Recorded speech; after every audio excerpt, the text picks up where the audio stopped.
Hər fəsilə uyğun, hər növdə, keyfiyyətli və münasib qiymətə uşaq geyimləri. Bunların hamısı Panda Kids uşaq geyimləri supermarketində.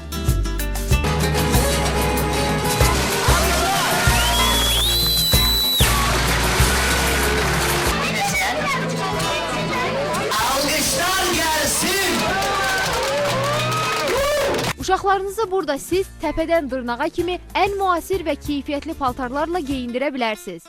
Nə qədər dəbdə olan təzəlikdə şeylər var. Niyə də bizim Azərbaycan uşaqları geyinməsinlər?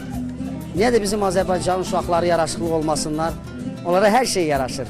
Bu lap yaraşıqlı eləyəcəkdir. İlin bütün fəsillərində Panda Kids mağazası sizə xidmət göstərəcək.